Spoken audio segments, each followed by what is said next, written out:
Jetzt können Sie sagen, wir haben das Ganze jetzt kreiert, unsere Marke sauber definiert und Sie können das Ganze in so ein wunderbares handliches Format geben, was in jede Westentasche irgendwo passt und was Sie den Mitarbeitern an die Hand geben. Das können Sie in jedes Meeting mitnehmen.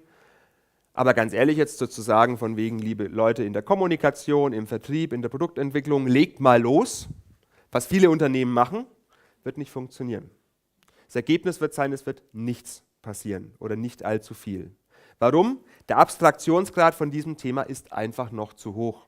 Es ist nicht konkret genug. Und deswegen ist es so wichtig, im nächsten Schritt zunächst mal die Marke zu übersetzen und ganz konkret zu machen. Und was heißt eigentlich unsere Qualität, unsere begeisternden Produkte, unsere Verantwortung und so weiter und so fort. In sauberen Argumentationsketten, die der Vertrieb, die Entwickler wirklich heranziehen können.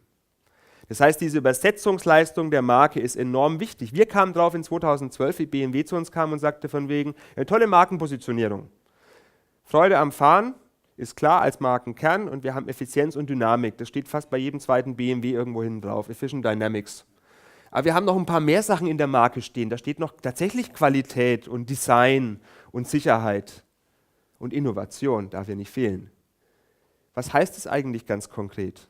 Was unterscheidet BMW-Qualität von Audi-Qualität? Was unterscheidet BMW-Sicherheit von Mercedes-Sicherheit? Das müssen wir einmal ganz konkret machen.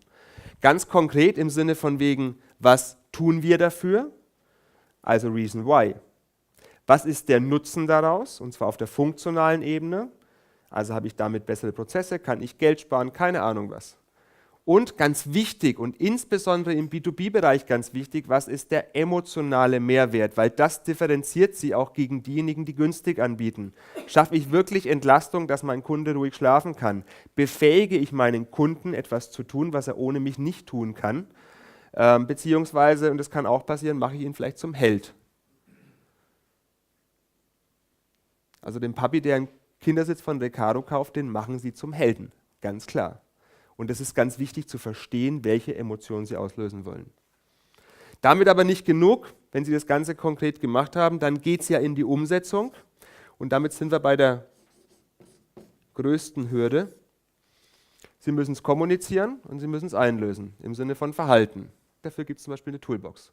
Einfach zu sagen, ich schaffe eine Plattform, wo das ganze Bestandteil des täglichen Arbeitens wird, was die Kommunikateure sowieso machen. Die machen Briefings. Und wenn ich schaffe, eine Briefing-Vorlage und die auch noch so zu machen, dass es sexy und automatisiert ist als Webanwendung, dann bin ich im täglichen Handeln. Und wenn dort meine Markenkernwerte hinterlegt sind, dann fließen die automatisch in die Kommunikation ein, egal ob ich Messen mache oder Online-Auftritt oder einen Vertriebsleitfaden, völlig egal. Das ist relativ einfach, das geht noch, Haken dran. Das hier ist viel schwieriger, dafür gibt es keine Toolbox. Verhalten heißt Mensch, heißt Veränderung und die Menschen wollen sich nicht verändern. Und solche Change-Prozesse bedürfen im Endeffekt, dass sie es den ganzen Leuten wirklich näher bringen und vor allen Dingen, dass sie die Leute das auch wirklich mitgestalten lassen, sonst wird es nicht funktionieren. Verhaltensänderung ist nicht aufoktroyierbar und kann keine Vorgabe sein. Das heißt, Sie müssen die Menschen im Endeffekt das, was hier passiert an der Customer Journey, durchleben lassen. Das sind Rollenspiele. Wirklich erleben lassen, was findet im Verkaufsgespräch statt und zwar alle, die an diesem Kontaktpunkt beteiligt sind. Der Vertriebskollege, der Produktentwickler, der Einkäufer. All das erlebt der Kunde gebündelt in diesem Kontaktpunkt. Und damit sind wir weg von der Abteilungsdenke, von der Silo-Denke. Wir sind im Endeffekt in der Kundendenke. Und das ist das, was die Marke schafft.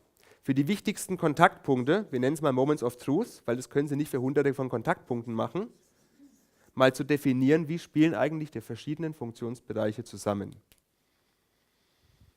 Und deswegen haben wir gesagt, die Marke ist ein Kundenorientierungsprogramm und eben nicht nur ein Kommunikationsvehikel.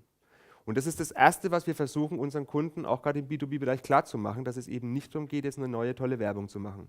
Sondern es geht darum, jedes Kundenerlebnis so zu gestalten, dass der Kunde sagt, wow, ich bin begeistert. Ergo, am Schluss, ich will kurz zusammenfassen, geht es darum, dass wir die beiden zusammenbringen. Das heißt, wir sollten hier wirklich eine fulminante Hochzeit feiern, um Marke und Kundenkontaktpunkt entsprechend zusammenzubringen. Vielen Dank für die Aufmerksamkeit.